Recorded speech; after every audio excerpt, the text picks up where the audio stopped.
Buckle up, everybody, for the deep dive. Today, we're going to be checking out the truly mind-blowing world of cutting-edge robotics. Yeah, that's right. And, forget all that sci-fi stuff you see in the movies. Right. Because the innovations that we're going to be talking about today, and this includes some really interesting insights that we found from CSEC Chismiji IL Technology, it's pretty clear that robots are moving from fantasy to reality way faster than a lot of people realize. Yeah, absolutely. And what's really incredible is just the sheer variety of progress that's happening in this field. Right. I mean, we're way past just, big, clunky industrial robots in factories. Yeah. We've got incredibly human-like androids that are starting to be used in, all sorts of industries.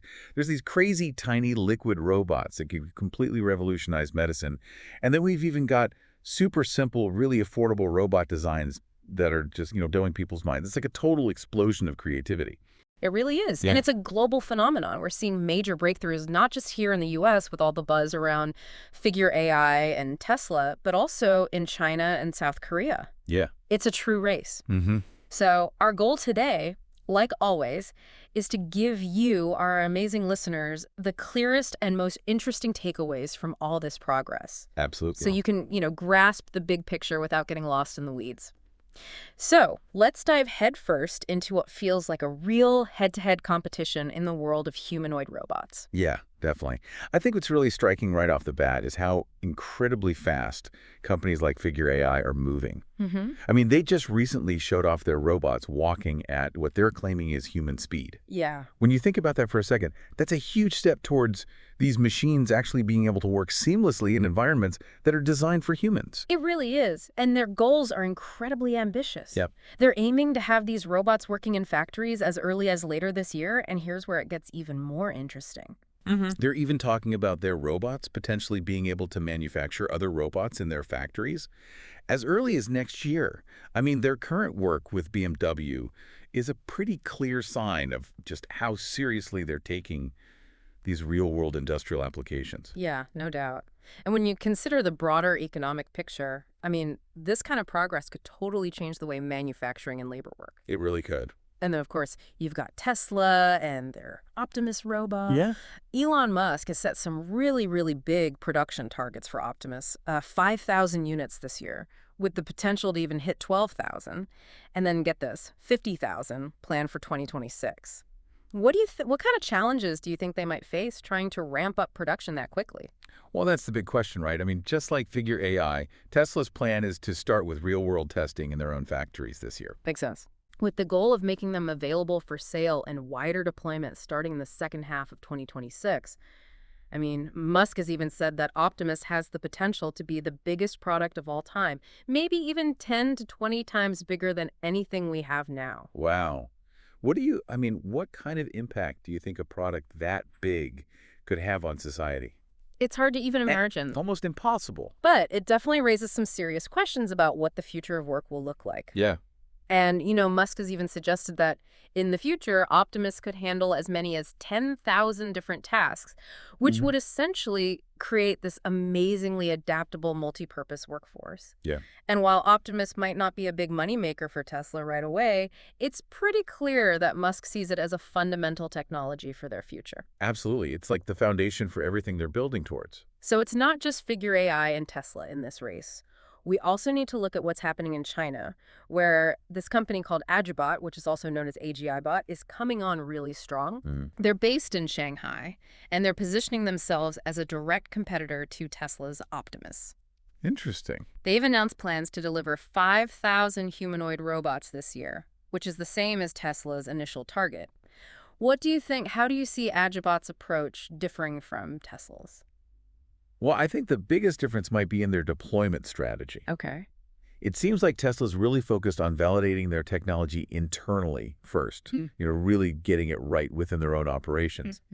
But Agibot seems like they might be more willing to start selling the robots commercially sooner. Interesting.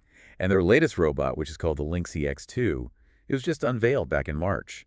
And it has some pretty impressive capabilities. It can walk, run, it can even ride a bike. Wow. And it can supposedly interpret human emotions. Really? All of that is powered by their own AI model, which is called G Operator 1. Wow. It makes you wonder just how advanced this AI model is compared to what we're seeing from U.S. companies. It really does.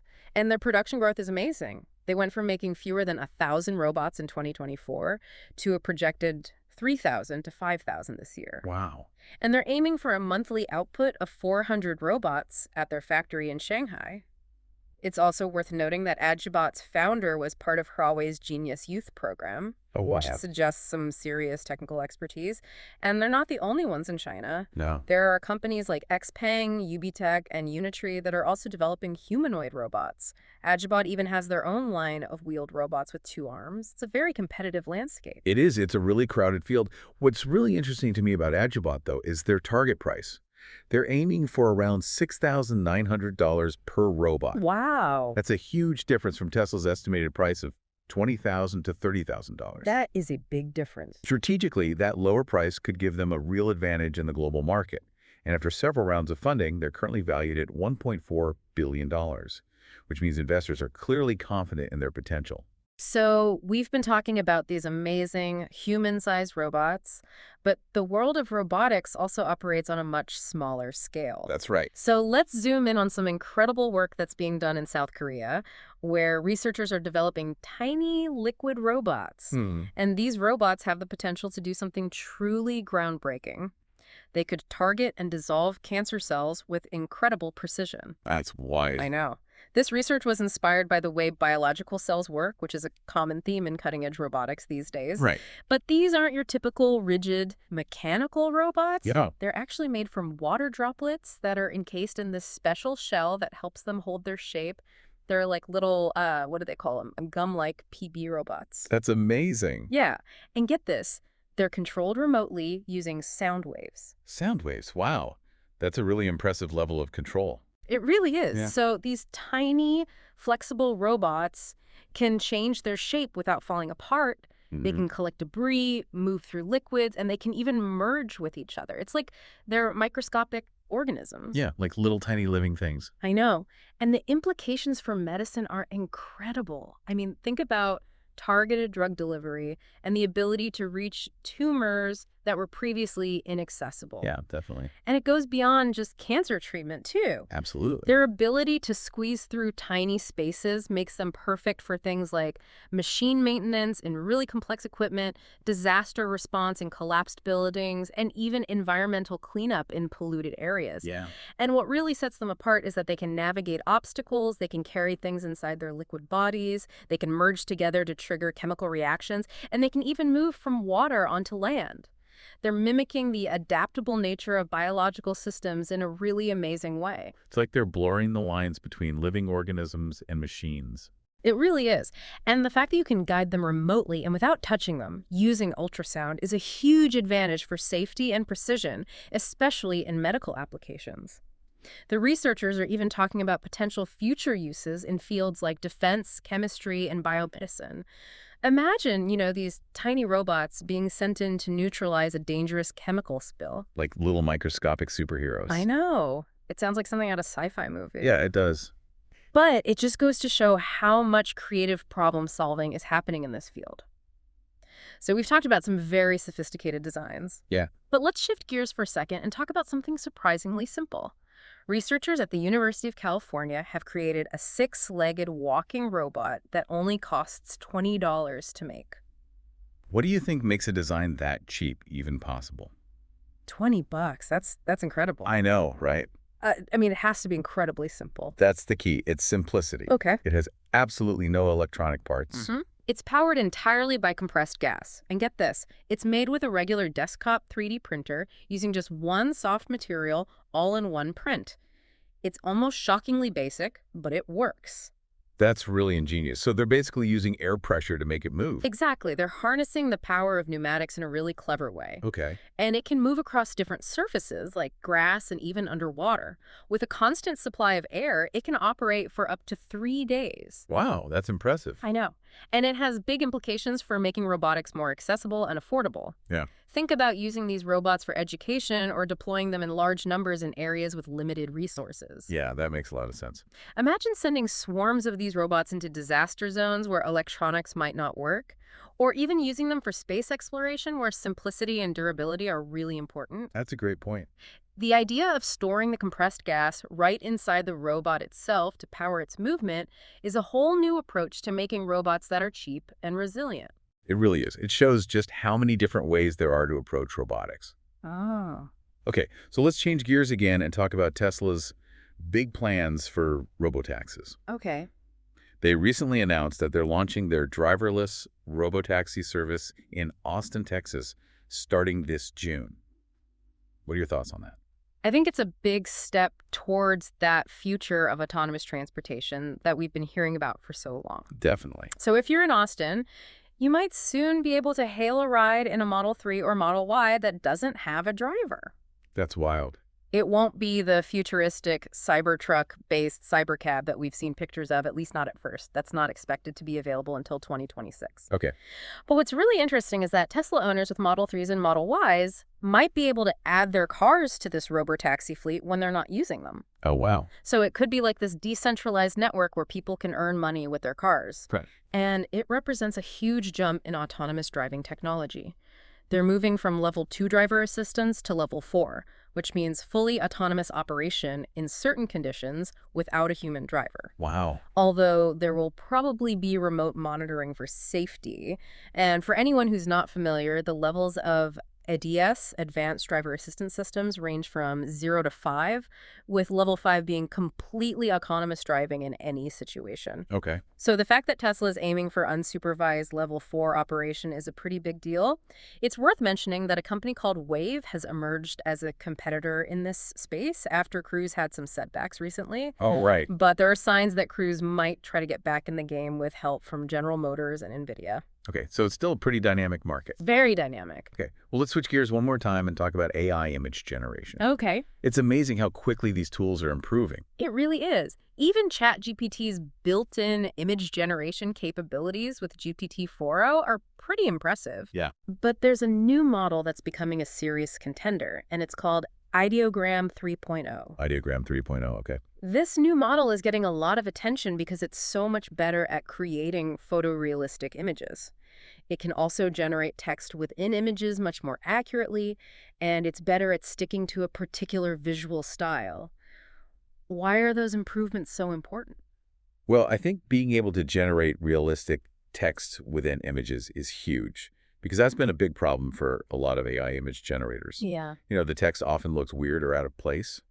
But if you can integrate text seamlessly, it opens up a lot of possibilities, especially for things like marketing and design. Definitely. And I've actually been experimenting with using AI-generated images as starting points for making videos with Sora, and the results are really interesting. Cool. There's also a lot of buzz about a possible announcement from Midjourney, which I'm really curious to see what they come up with. And Ideogram 3.0 is now available as an iOS app, and they're claiming that it beats other leading models like Daily 3, Imagine 3, and Recraft in their own tests, especially when it comes to making visuals for advertising and branding. So these AI image generation tools are becoming really powerful tools for professionals, not just for creative experimentation. Exactly.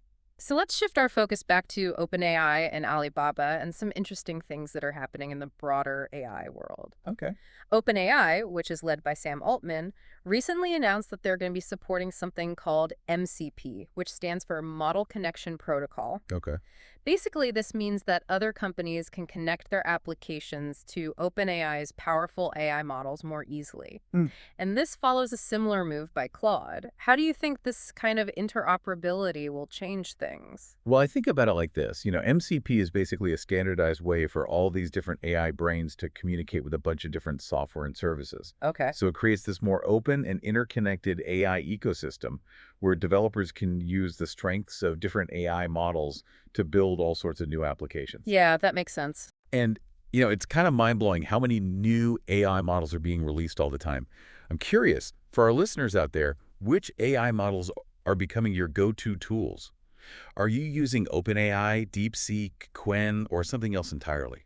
It's a tough choice with so many options. It really is. Speaking of Qwen, Alibaba, the huge Chinese tech company, just unveiled something called Qwen 2.5 Omnis, which they're calling a multimodal AI model. So what exactly does multimodal mean in this context? Well, multimodal AI means that the AI can process and understand information from different sources, like text, audio, video, and images, all at the same time. Wow. So Quinn 2.5 Omnis is basically like this really versatile personal assistant. Okay. It can analyze videos, identify objects in photos, and convert text to speech. That's amazing. So what are some examples of how people might actually use this?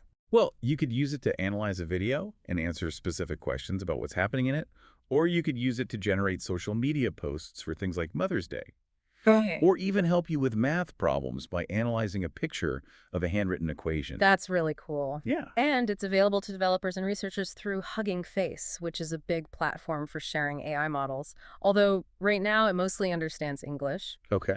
And just to show you how quickly these AI models are evolving, GDC 4.0 can do some pretty incredible things too. Like what?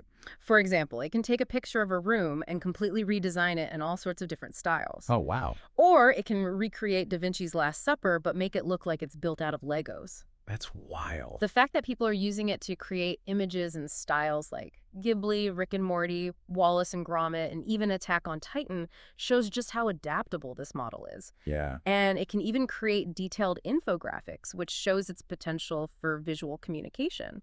So for people who have a good eye for design or a strong creative vision, the possibilities are pretty much endless. They really are.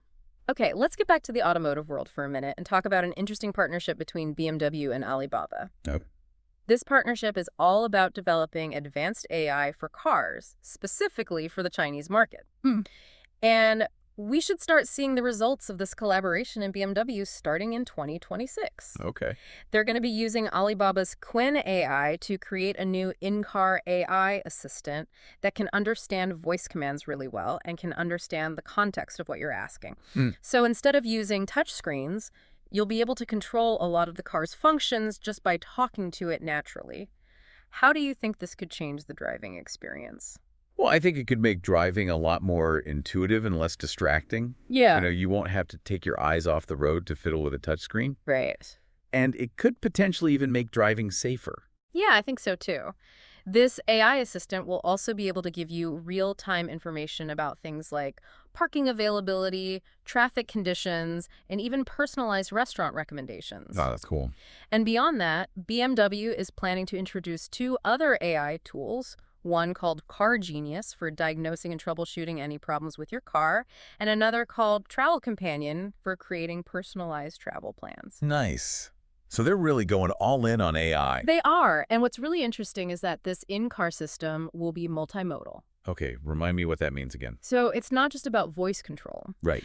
BMW is also looking at integrating things like gesture recognition, eye tracking, and even being able to sense the driver's body posture, Wow. all to make the interaction between the driver and the car's technology more natural and seamless. That's really forward thinking. It is. This collaboration really shows how serious BMW is about using AI and robotics in their cars, and they're doing it through strategic partnerships. It's a smart move. Now, let's switch gears one last time and talk about something completely different. Fusion energy. Okay. A company called Commonwealth Fusion Systems, which has backing from Bill Gates, just hit a major milestone in their fusion reactor project. Oh, wow. Why is this particular development so important? Well, it's a big step towards possibly creating a future where we have clean and sustainable energy from fusion. Yeah.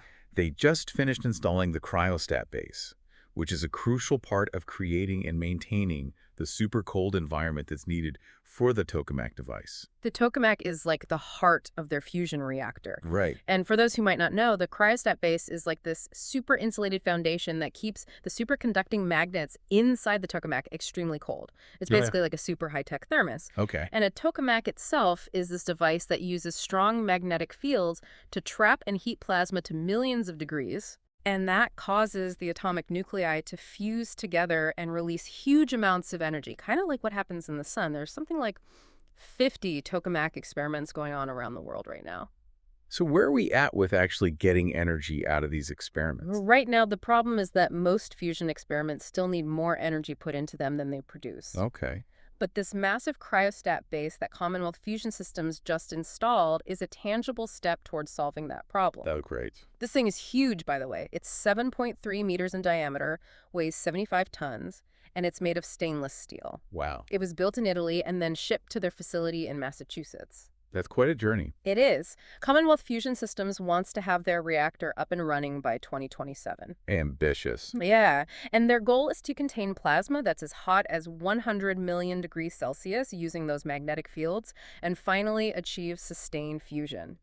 And the cryostat base is essential for keeping those superconducting magnets at the necessary ultra-low temperature of minus 269 degrees Celsius. So while fusion energy is proving to be a really tough challenge to solve, and it's definitely facing more hurdles than fission power, this is still a really significant step towards a truly clean and potentially limitless source of energy. It is, and it's something that could have a huge impact on the future.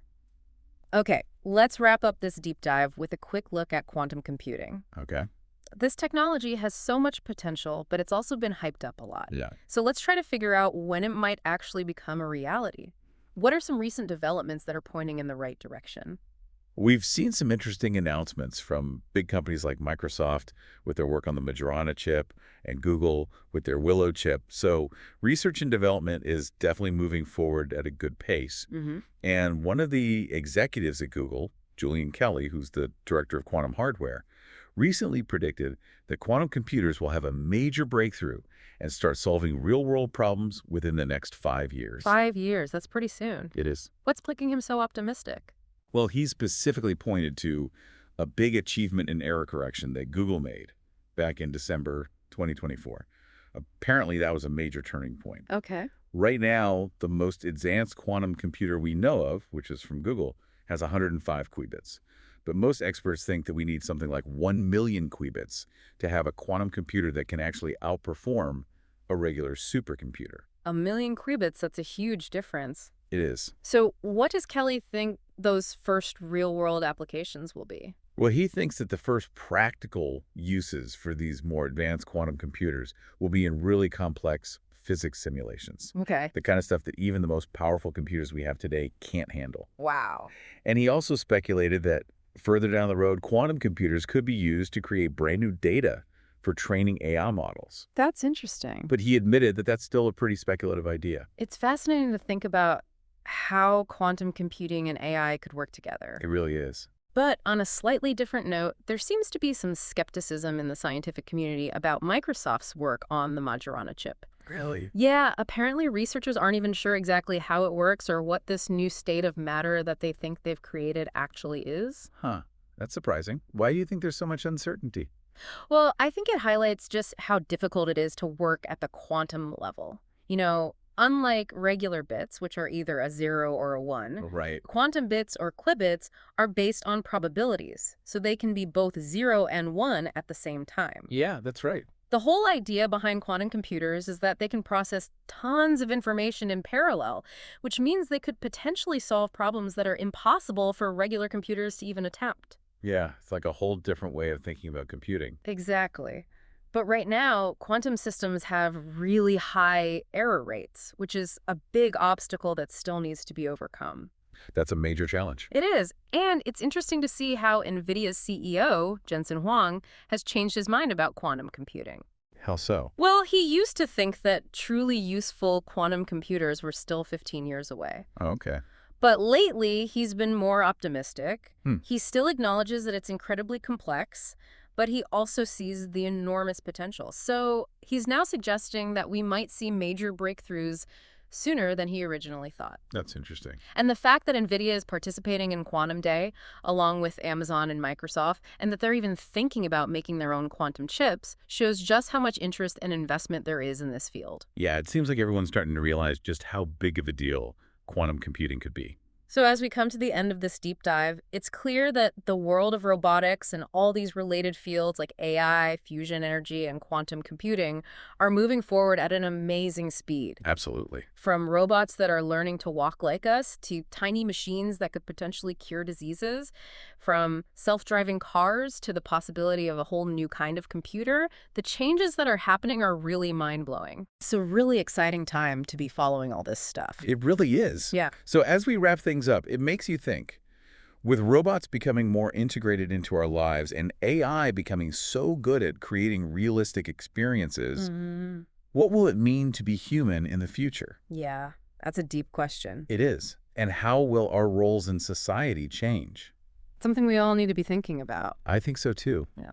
So, to all our amazing listeners out there, we encourage you to keep exploring the topics that we talked about today and see where they lead you. Yeah, keep learning, keep asking questions. Thank you for joining us for this deep dive.